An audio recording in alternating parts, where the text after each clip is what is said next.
Mother Rashtra Sakhis ki jai. Srila Prabhupada ki jai. Yeah.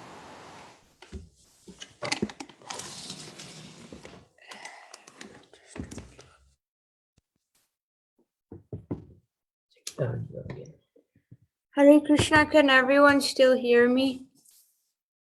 Yes, Mataji. Thank you, Mataji. Yeah. Thank you, Radhika.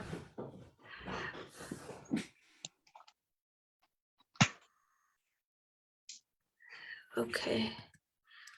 Can everyone see my presentation now? Yes. Okay. So today I titled the talk Creator, Creation, and Creature, and we're going to be discussing Bhagavad Gita, Chapter 3, Text 10. So please repeat after me.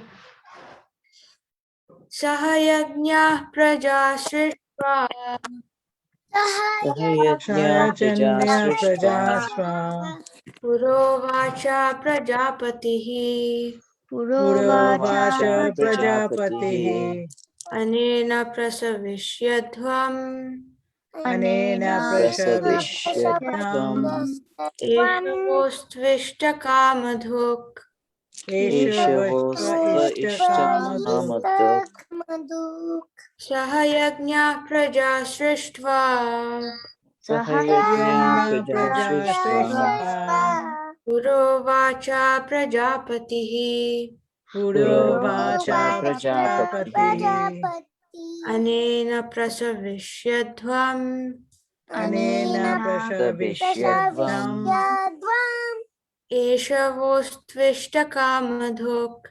Eshavosvishtakamadu Sahayagnya praja shrishva Sahayajnya prajasva purovacha prajapatihi Purovacha prajapatihi anena prasavishyadhvam Anena prasavishyatvam eshavostvishta kamadhuk Eshavosvishtakamadu Would anyone else like to recite, please? Sahaya. Go ahead, Radhika. You can go ahead, Kirti. Thank you. Sahayagna prajashristva Sahayajnya prajashrishta purovacha prajapati Purovacha prajapatihi anena prasavisyadvam Anena prasavishyatvam esavo stva istakamadok Eshavosvishtakamadu Sahayagna Sahayajnya prajashrishva purovacha Purovacha prajapatihi Anena prashavishyadvam Anena prasavishyatvam Eshavosvi isitakamadu Eshavosvishtakamadu Sahayajnya prajashrishva Sahayagnya prajashrishva Purovacha prajapatihi purovacha prajapatihi Anena prasavishyatvam Anena prasavishyatvam Eshavostvishtakamadu Eshavosvishtakamadu Sahayagna prajashrishva Sahayagnya prajashrishva Purovacha prajapatihi purovacha prajapatihi prajapatihi Anena prashtavishyadhadam Anena prasavishyatvam Prasavishyatvam esha vostriya ishtakamadhuk. Esha Vostvishtakamado. Okay, we'll read the translation now. Or we'll do the synonyms first, sorry. Saha, Saha along with. along with Yajnaha, yagnaha sacrifices. sacrifices. Prajaha, Prajaha generations. generations. Srishtva, Srishtva creating. creating. Pura, Pura anciently. anciently. Uvacha, Uvacha said. said. Prajapatihi, Prajapatihi the Lord of creatures. the Lord of creatures. Anena, Anena by this. by this. Prasavishyadvam, Prasavishyatvam be more and more prosperous. be more and more prosperous. Eshaha, Eshaha this. this. Vaha, Vaha your. your. Astu, Astu let it be. Let it be. be. Ishta, Ishta of all desirable things. Of all desirable things. Kamadhuk, Kamaduk bestower. bestower.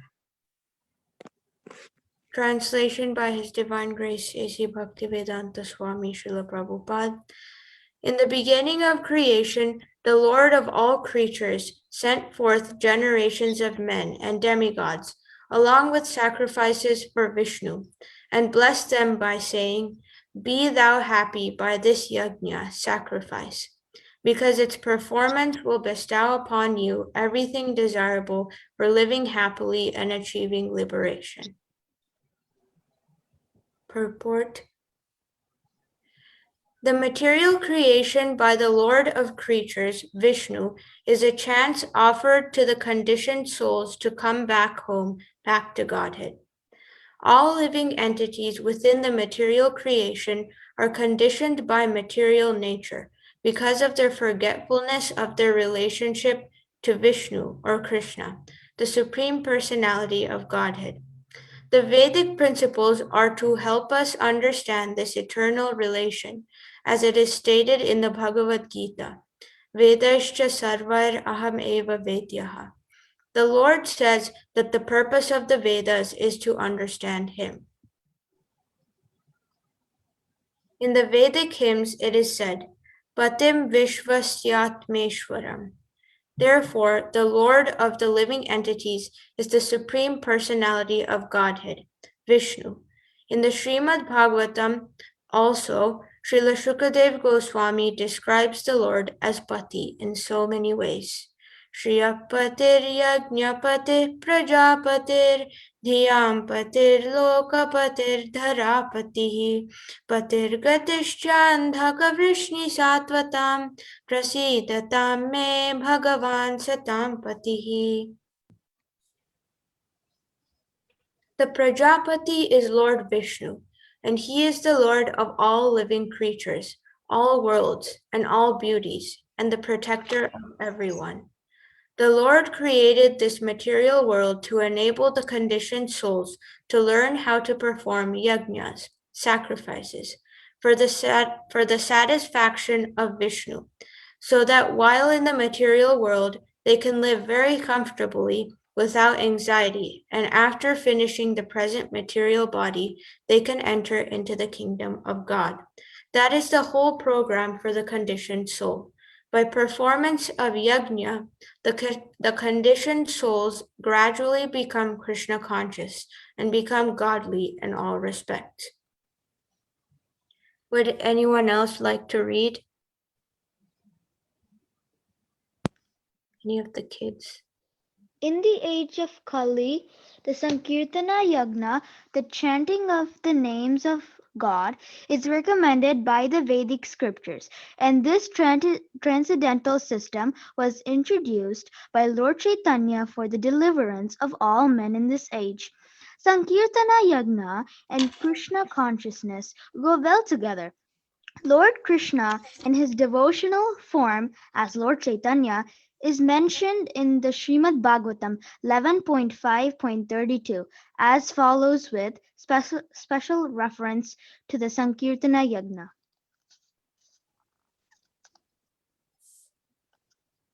Would you like to read the verse or should I do it? You can read it. Okay.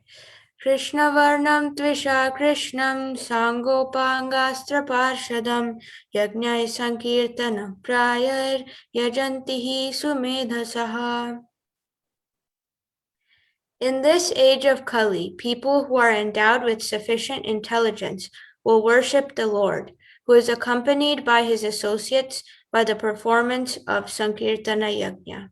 Other yajnas prescribed in the Vedic literatures are not easy to perform in this age of Kali, but the Sankirtana Yajna is easy and sublime for all purposes, as recommended in the Bhagavad Gita also. Om Ajnanatimirandhasya Jnananjanashalakaya Chakshurunmilitam Yena Tasmai Shri Gurave Namaha.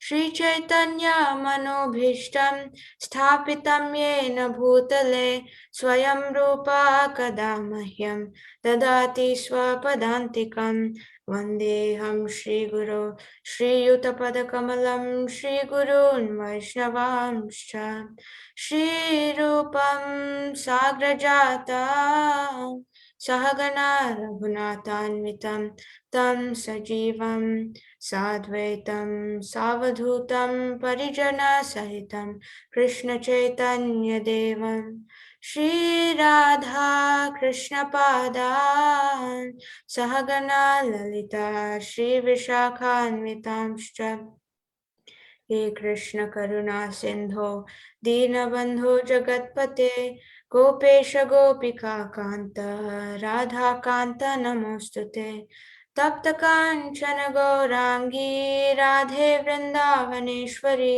Vrishabhanu Sute Devi Pranamami Hari Priye Jai Shri Krishna Chaitanya Prabhu Nityananda Shri Advaita Gadadhara Srivasadi Gaura Bhakta Vrinda Hare Krishna Krishna Krishna Hare Hare Hare Rama Rama Rama Hare Hare. So I seek all of your blessings so that I may be able to speak something useful today. Is everyone able to see the slide with Baldev Vidyabhushan, Vishwanath Chakravarti, and Srila Prabhupada? Yes. Yes. Okay. Are you still seeing it now too? Yes. Okay. So this verse is quite interesting because several Gaudiya Vaishnava commentators have interpretive differences in how they understand this verse, particularly in relation to the word Prajapati.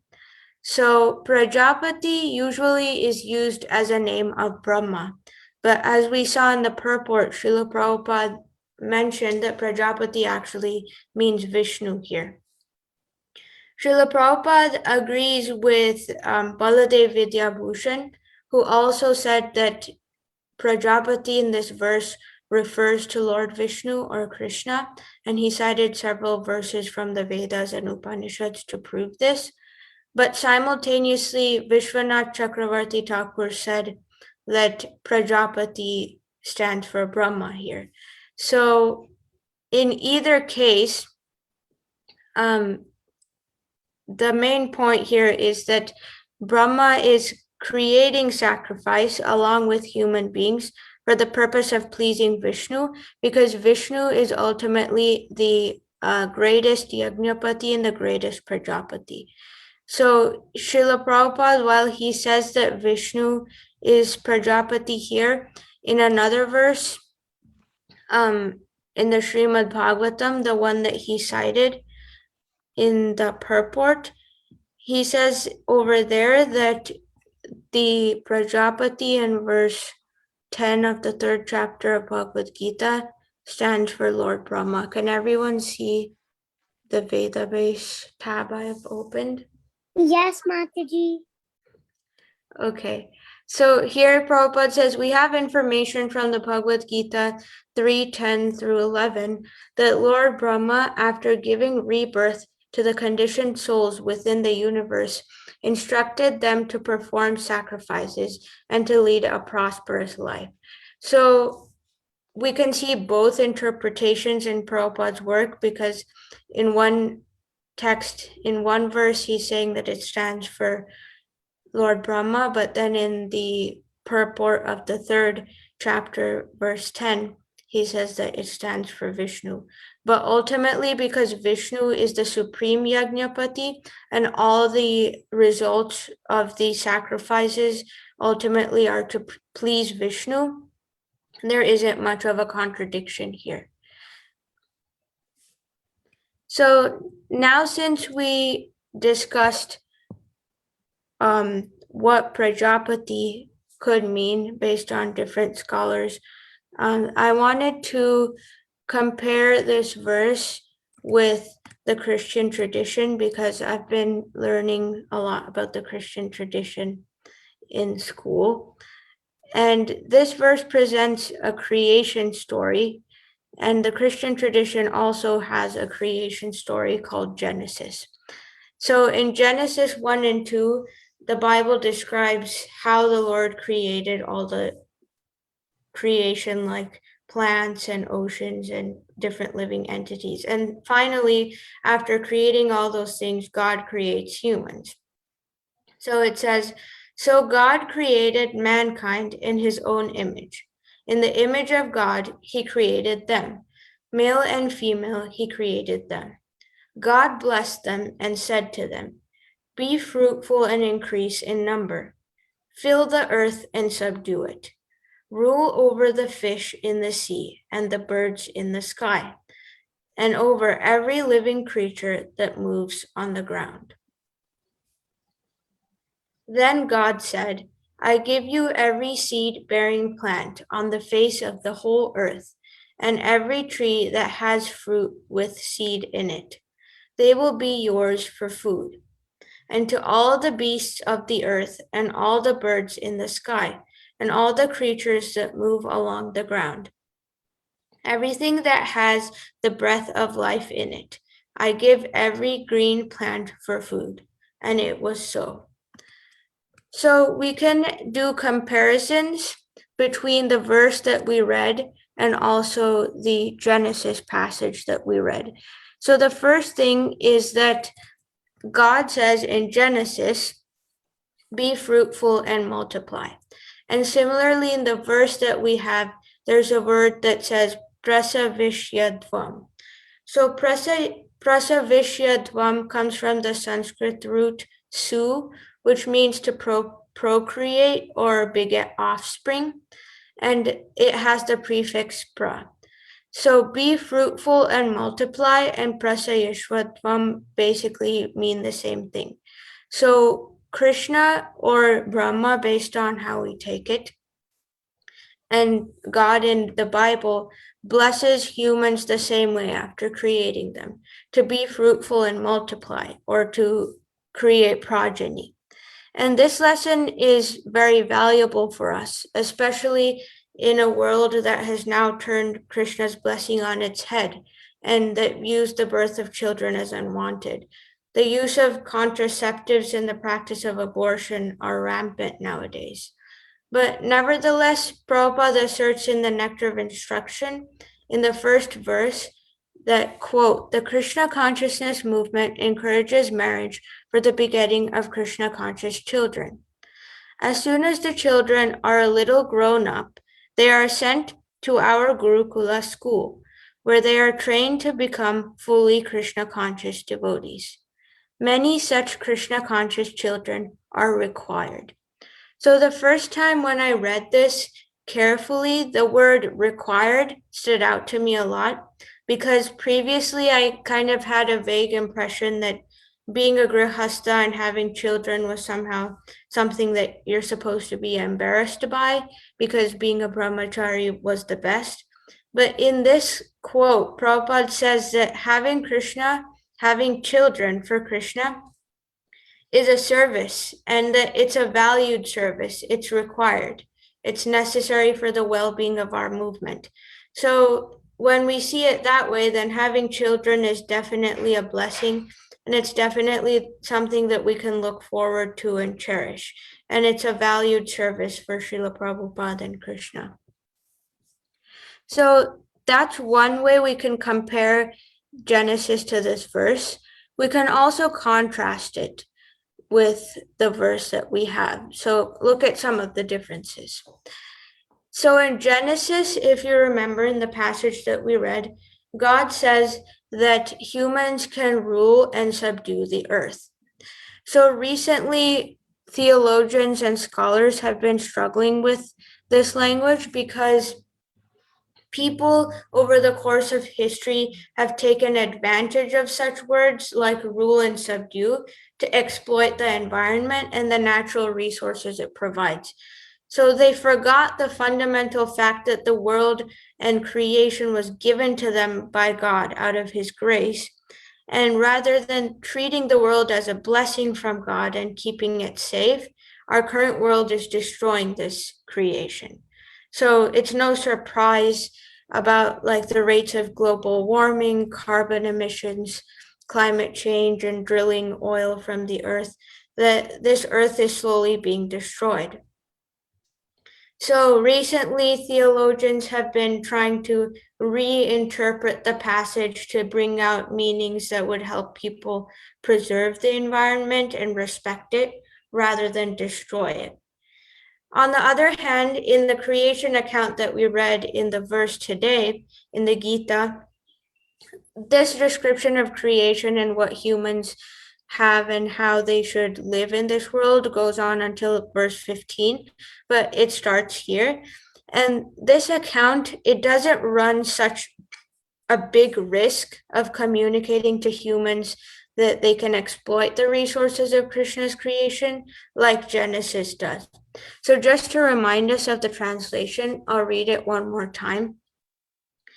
In the beginning of creation, the Lord of all creatures sent forth generations of men and demigods, along with sacrifices for Vishnu, and blessed them by saying, "Be thou happy by this yajna," sacrifice, because its performance will bestow upon you everything desirable for living happily and achieving liberation.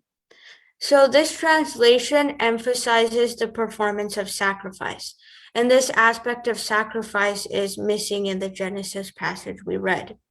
So sacrifice essentially means giving up the fruits of our work and offering those fruits to Krishna. So in the context of a yajna, whether that may be vegetables that people used to grow on their farms, or milk from their cows, or wood that they chopped from trees, they would use that in their yajna to please Vishnu.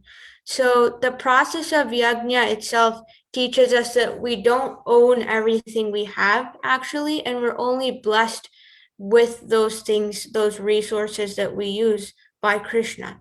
So in fire sacrifices to this day, they say mantras like idam achyutaya idam namama, or idam krishnaya idam namama, or idam gauraya idam namama.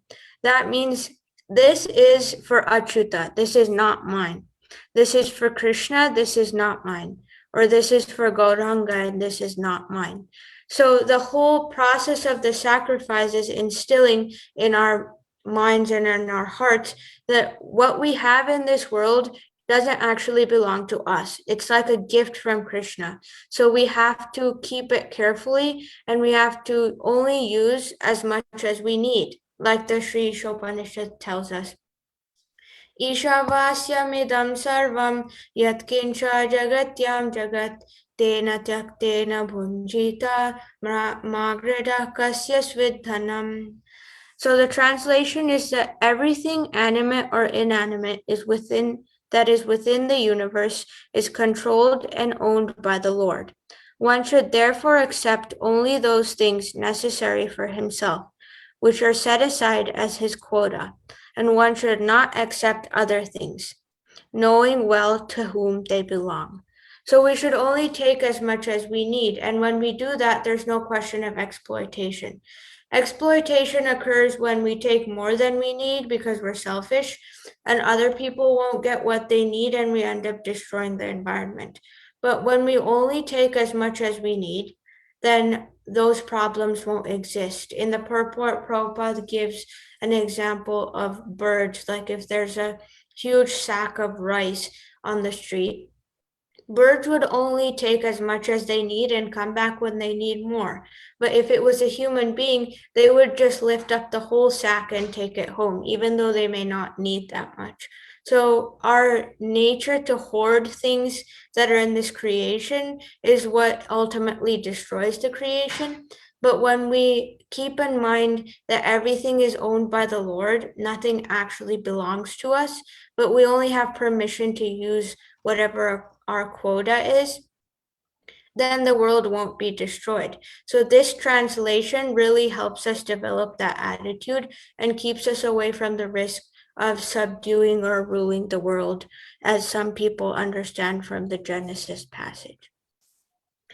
Another area which relates to that passage is when Krishna tells us later on, a few verses later, that through the sacrifice, we get rain, and then through the rain, the fields are watered, and then we could get our food. So he basically gives us food for subsistence when we perform yajna. When we do that, then we'll have ample resources for subsistence. Similarly, God in Genesis says, I give you every seed-bearing plant on the face of the whole earth, and every tree that has fruit with seed in it. They will be yours for food. But Krishna does something more in the Bhagavad Gita in the coming verses in this 3rd chapter. He also teaches us that we have to offer that food to him to get free from any sin that may be involved in getting the food. So he says, Yajna Shishta Shinasanto Muchyante Sarva Kilbishay Punjate Te Tvagam Papa Ye Pachantyatma Karanat.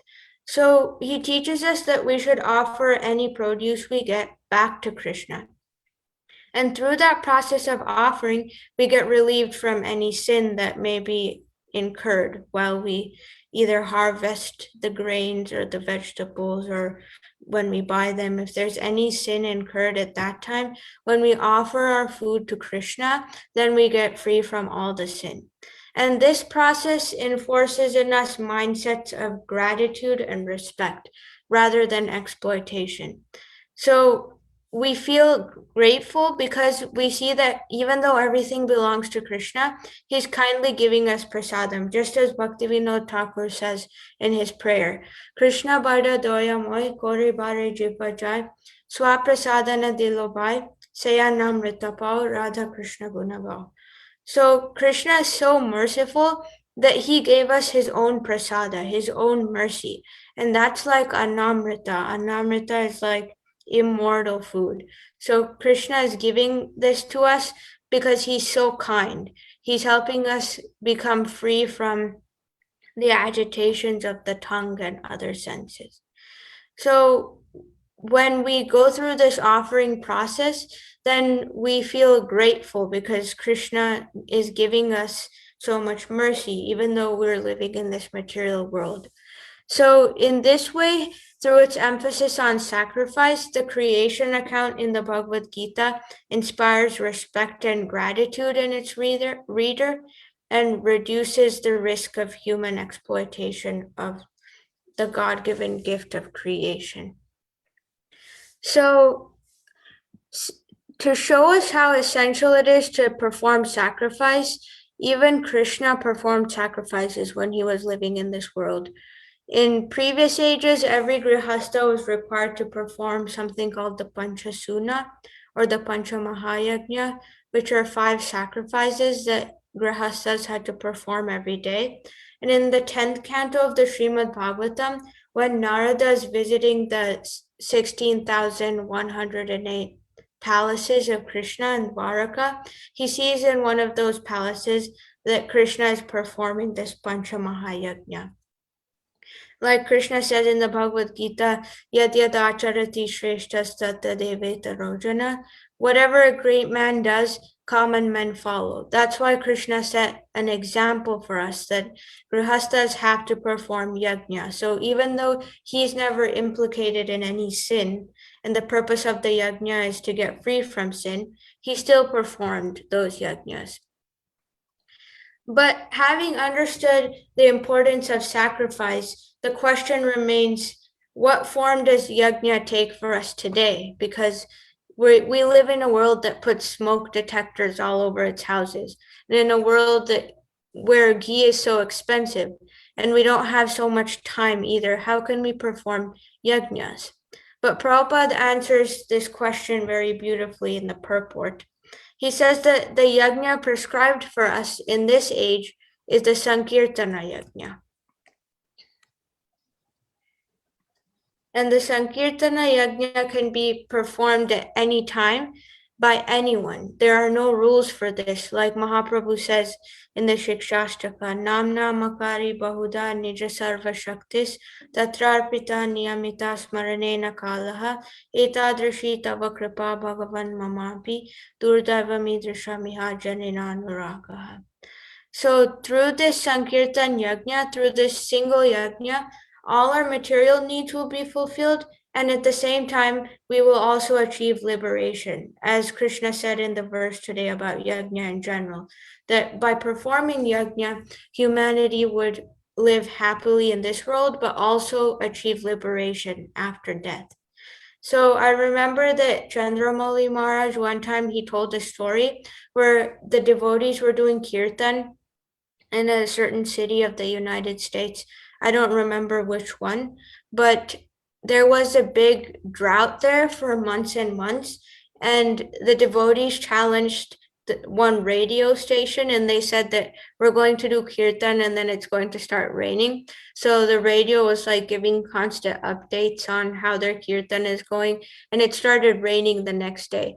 So just like the Annad Bhavanti Bhutani verse, even through Sankirtan Yajna, we get rain, and then through rain, we get necessities for our bodies for subsistence. So just by this chanting of the holy names of the Lord, we get our material needs fulfilled, and also through that chanting, we can also go to the spiritual world. All we need to do is chant at the time of death. And so we were seeing how other yajnas or fire sacrifices inspire gratitude and respect for what Krishna gives us in this world. So we could ask, how does the Sankirtan Yajna inspire gratitude and respect in us? Does anyone want to answer the question?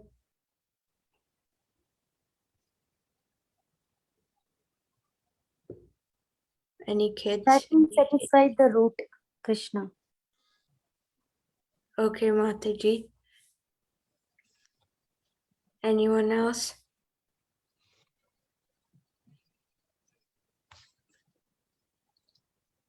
It can be guesses too. I don't think there's one right answer. There are probably several right answers, but. What is the question again? So, Mataji, I was wondering how the Sankirtan Yajna might inspire gratitude and respect for Krishna in us, just like I was speaking on how other yajnas inspire gratitude and respect, like fire sacrifices. But since the yajna for this age is Sankirtan Yajna, how might that inspire gratitude and respect? It helps us remember that Krishna is the owner of everything, that he's the, we have to please him, and then we feel gratitude for all the gifts that we are given.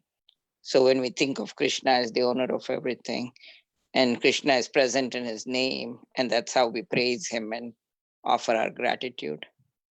Yes, very nice, Mataji. Like kirtan itself means glorification. So unless we admire someone, we don't glorify them. So that's a really good point, that chanting itself is like an expression of gratitude and respect. Anyone else? The holy name and the Lord are the same thing, so we give more respect. Yes, very good point. So by respecting the holy name, by chanting the holy name, we also give respect to Krishna directly. Anyone else? It's not austere like all other processes, the yagna sacrifices. No, it's a long process. The chanting is just sit somewhere, anywhere, and just chant. So he made it easy for Kali Yuga, and that's why we should be eternally grateful to Krishna. Yes, very nice point, Prabhu. I had written down something similar, like we give reduced effort, but we get the same result as before, as previous ages. Now we have reduced effort. We don't have to work as hard to perform the sacrifices, but we still get liberation, and not just liberation. We can go back to Goloka Vrindavan if we do this chanting properly. So that's one big reason why we should be grateful. Anyone else?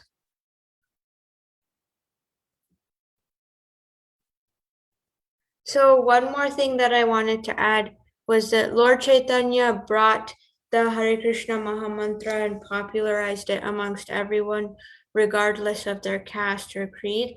But Srila Prabhupada brought the Mahamantra to the Western world, and he struggled really hard to do that. So I think that's one more reason why we should be grateful, because Prabhupada made this highest achievement of going back to Krishna quite achievable for us who reside in the Western world. He gave us the Mahamantra and he taught us how to chant the Mahamantra so we can ultimately go back to Krishna.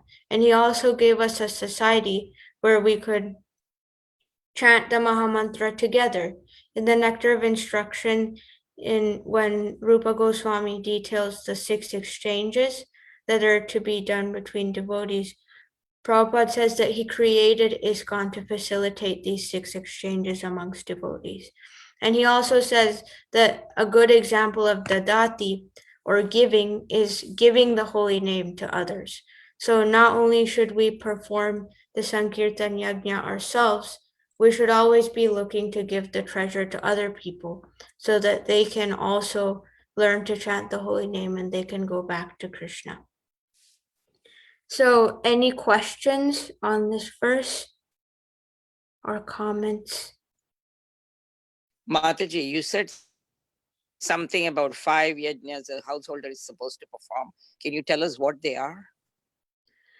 I can open one verse, Mataji. I didn't memorize those, but I remember that my dad sent me a verse that explains those. So let me just open it.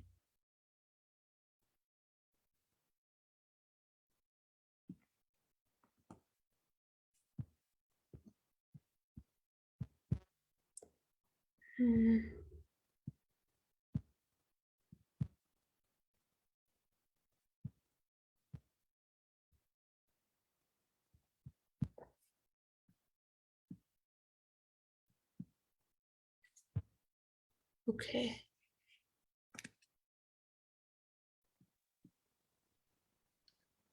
So one question, Sugopi. Yes, Mataji. So you were comparing Genesis to Brahma's creation. So how did you find it similar and different? So I found it similar in that God blesses humanity to multiply themselves. And in the verse, Brahma or Krishna, depending on how we want to interpret it, says prasayishvatvam, which comes from a root called pra and su, which also means to procreate. So even there, Krishna blesses humanity to procreate. And in Genesis, also God blesses humanity to procreate as soon as he creates them. And I found it different because in Genesis, God gives various things to humans to take, but he doesn't teach them how to be grateful for it in that passage, because he just says that you can rule over and subdue this world. But then Krishna says over here that you should perform sacrifice, and that's how you'll be happy. And in the performance of sacrifice, we learn that things don't belong to us. So then we can't exploit the world that way. Was that clear, And Mataji? I think you also said he gave all kinds of seed for the animals and to So eat, right? I mean, it doesn't really say, because the Christians constantly point out that God gave them dominion over everything, so that's why they can eat animals, you know. yeah, interestingly enough, he never says that you can eat the animals in Genesis. Right. He When you only said says you that, can eat the fruit and the plant. right. I noticed that when you said that he never said you can, you can eat the fruit, is what he says. Mm. But they point out to the word, I mean, and you didn't use the word dominion, you use some other words which kind of mean the same thing. I think you used two words. I don't know if it was control or Rule and subdue. rule and subdue is what you used. They sometimes, in some Bibles, they translate it as you have dominion over, nature. And so they think, but I've heard some other people who are vegetarian, like Seventh-day Adventists and all our Christians who are vegetarian, So I've heard even sometimes Christians argue that dominion, you have dominion over your child, as a word. Yeah, it But doesn't mean that you don't doesn't mean take that you care can of the kill child. and eat them. Yes, yeah. So dominion actually means protection, Mhm. Thank you so So, much for bringing that point up, Mataji. yeah. So Devi Priya Mataji, I think here Prabhupada explains the Panchasuna more. Yeah, I read what from that thing. I mean, Yeah. couple of things seem impractical. I mean, I would not be able to offer oblations and also the forefathers. Giving something in charity, I mean, like giving food to somebody who comes, taking care of guests, that's something we naturally do even today. Maybe not on an everyday basis, but we can possibly do that. Also chanting from the Vedas, you can say a words like when we do Bhagavatam and other stuff, it is like chanting from something, that we can do. But I wouldn't know as a person how to offer oblations into the fire. It's not something I do every day. And also, what's the other thing my eyes are bad. And forefathers, I don't think of my forefathers. I mean, I know as devotees, they say if we do chant and do all the other stuff, automatically all the other people are satisfied, the demigods and the forefathers and everybody else. So when we chant and please Krishna, others are automatically satisfied. When we water the root, that's where I have read. But to me, these five things, out of the five things, three things are something which I might be able to do, but the other two things are beyond my capabilities. Mm-hmm. But doesn't Sankirtana Yajna trump all these Mahayajna, Sugopi? Yes, Mataji, I think that's what Prabhupada was saying. Like, I was just referring to this for what people were supposed to do in the previous ages, but I think Prabhupada was saying that just Sankirtana is enough. In the verse that he cites from the Srimad Bhagavatam, where Parikshit Maharaj asks Shukadev Goswami how the Lord creates this world, and then Shukadev Goswami glorifies the Lord as Prajapati there. The Srila Prabhupada says that because of inadequate priesthood, in Kali Yuga, performance of other types of sacrifice is not feasible due to insufficient arrangements and inexpert priesthood. So Prabhupada agrees that we can't perform other sacrifices so much like the Pancha Mahayajna. So Yeah, yes, it might have been possible in other ages, but not for this age. Yeah. Mhm. And I also wanted to say, like, reciting from the Vedas also, there are many, many rules, especially in Vedic Sanskrit. And a lot of Vedic Sanskrit is lost now in some pronunciation. People, like, it's just not included in later Sanskrit works. So people don't know how to pronounce it. And sometimes, even if you pronounce a tiny thing wrong, then the whole act of reciting these mantras is wasted. So it's so complicated, even reciting the Vedas, that it's something really hard to do in this age.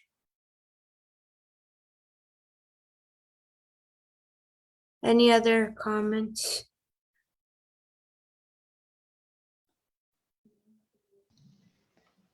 I guess Sudevi Premataji kind of mentioned in summary, but in the same chapter of Srimad Bhagavatam where the Sankirtan Yajna for Kali Yuga is mentioned, there's another verse, Devarshi Bhutaptanunam Pitrunam Nakinkaro Nayam Ranicha Rajan Sarvatmanaya Sharanam Sharanyam Gato Mukundam Parihritya Kartam. So there clearly Devarishi Bhuta Apta Nunam Pitrunam. So basically everything for which we are indebted, all those debts will be fulfilled, which is the reason why we do all the sacrifices as well. They are simply fulfilled if we take complete shelter of Krishna, which is basically the devotion through Sankirtan fulfills that criteria. So until we take complete shelter, are we supposed to still sacrifice to our forefathers? No, because the intent to sacrifice is there and we're cultivating that. So we don't have to do anything else. Nectar of Devotion says those who take a bhakti, then bhakti is independent of other things. Bhakti is not dependent on any other factors. But through the mercy of Krishna and Guru, we receive bhakti. And bhakti itself is the process for rectification of any other shortcomings. I remember one story of a pujari who never had a son, but he always used to think of Krishna as his son. And one day he was worried because he didn't know who would perform his last rites, his Shraddha ceremony, because he didn't have any sons. And Krishna said that I'll do it. And the day that the pujari left his body, Krishna was magically dressed in white. I remember hearing that story before. So that's like an example of how Krishna takes care of all these ceremonies to the forefathers, even though a devotee may not be able to perform them. Yes, actually, we had, I think it's Govinda Ghosh. His appearance or disappearance was just recently. Yes, it was on the 8th, last week actually, last Wednesday was Govinda Ghosh disappearance day. I believe it was him. Krishna did this.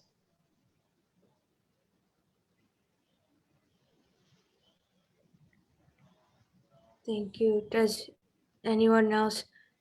Hare Krishna, Pyari Prabhu and Jiva Mataji, please accept my humble obeisances.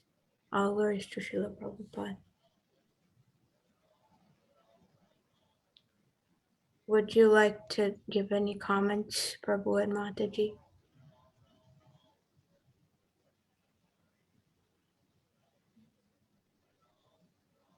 Okay, so if no one else has anything, I would like to offer my respects to everyone.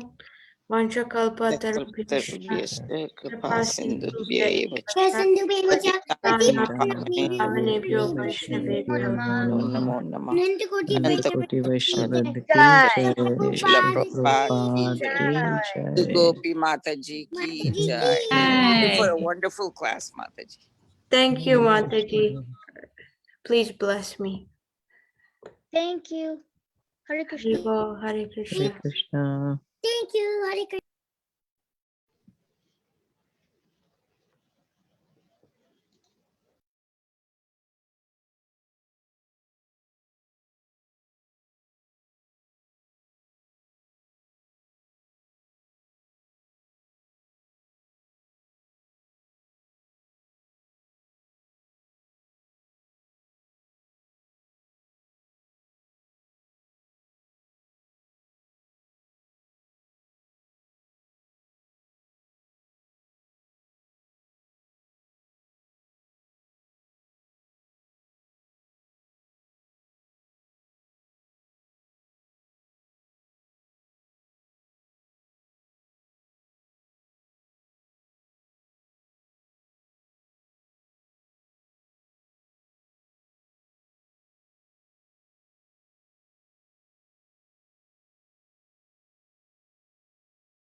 Hare Krishna.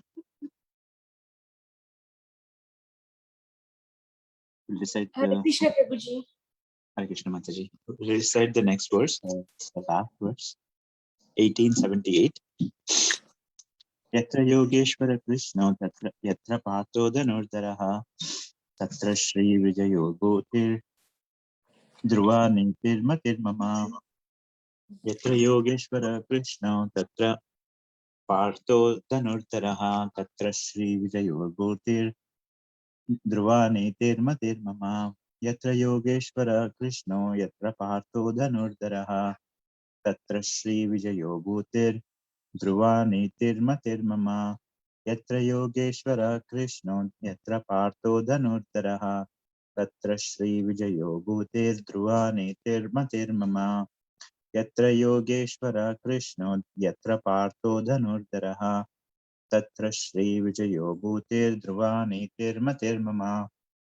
Yatra Yogeshwara Krishna Yatra Partho Dhanurdaraha Tatra Shri Vijayo Bhutir Dhruva Nitir Matir Mama. Wherever there is a Krishna, the master of all mystics, and wherever there is Arjuna, the supreme archer, there will also certainly be opulence, victory, extraordinary power, and mortality. That is my opinion. Hare Krishna. Sunita Mataji. Yes, Prabhuji. I will read. Yatra Yogeshwarah Krishno Yatra Pato Dhanurdaraha Tatra Shri Vijayor Bhutir Dhruva Nitir Matir Mama. Yatra Yogeshwarah Krishno Yatra Pado Dhanurdaraha Tatra Shri Vijayo Bhutir Dhruva Nitir Matir Mama. Yatra Yogeshwarah Krishno Yatra Pato Dhanurdaraha Tatra Shri Vijayo Bhutir Dhruva Nitir Matir Mama. Yatra Yogeshwarah Krishno Yatra Pardo Dhanurdaraha Tatra Shri Vijayor Bhutir Dhruva Nitir Matir Mama. Yatra Yogeshwarah Krishno Yatra Pardo Dhanurdaraha Tatra Shri Vijayor Bhutir Dhruva Nitir Matir Mama. Wherever there is Krishna, the master of all mystics, and wherever there is Arjuna, the supreme archer, there will also certainly be opulence, victory, extraordinary power, and mortality. That is my opinion. Hare Krishna Prabhuji. Hare Krishna Mataji. Deepti Mataji. Yes, Prabhuji. Hare Krishna. Yatra Yogeshwara Krishno Yatra Pato Dhanurdaraha Tatra Shrir Vijayo Bhutir Dhruva Nitir Matir Mama. Yatra Yogeshwara Krishno Yatra Pato Dhanurdaraha Tatra Shrir Vijayo Bhutir Dhruva Nitir Matir Mama. Yatra Yogeshwara Krishno Yatra Pato Dhanurdaraha Tatra Shrir Vijayo Bhutir Dhruva Nitir Matir Mama. Yatra Yogeshwara Krishno Yatra Pato Dhanurdaraha Tatra Shrir Vijayo Bhutir Dhruva Nitir Matir Mama. Yatra Yogeshwara Krishno Yatra Pato Dhanurdaraha Tatra Shrir Vijayo Bhutir Dhruva Nitir Matir Mama. Translation: wherever there is Krishna, the master of all mystics, and wherever there is Arjuna, the supreme archer, there will also certainly be opulence, victory, extraordinary power, and mortality. That is my opinion. Haribol Prabhuji. Haribol Mataji. Anishinta Mataji. Hare Krishna Prabhu. Hare Krishna Mataji. Yatra Yogeshwara Krishno Yatra Partho Dhanurdaraha Tatra Shrir Vijayo Bhutir Dhruva Nitir Matir Mama. Yatra Yogeshwara Krishno Yatra Partho Dhanurdaraha Tatra Shrir Vijayo Bhutir Dhruva Nitir Matir Mama. Yatra Yogeshwara Krishna Yatra Partho Dhanurdaraha Tatra Shrir Vijayo Bhutir Dhruva नितिर्मतिर्मम यत्र योगेश्वरः कृष्णो यत्र पार्थो धनुर्धरः तत्र श्रीर्विजयो भूतिर्ध्रुवा ध्रुवनितिर्मतिर्मम यत्र योगेश्वरः कृष्णो यत्र पार्थो धनुर्धरः तत्र श्रीर्विजयो भूतिर्ध्रुवा ध्रुवानितिर्मतिर्मम यत्र योगेश्वरः कृष्णो यत्र पार्थो धनुर्धरः तत्र श्रीर्विजयो भूतिर्ध्रुवानितिर्मतिर्मम. Wherever there is Krishna, the master of all mystics, and wherever there is Arjuna, the supreme archer, there will be also certainly be opulence, victory, extraordinary power, and morality. That is my opinion. Hare Krishna Prabhu. Hare Krishna. Master. I think everybody has recited. Thank you so much for joining. We'll recite the same verse tomorrow. Okay? Hare Krishna. Hare Krishna. Hare Krishna.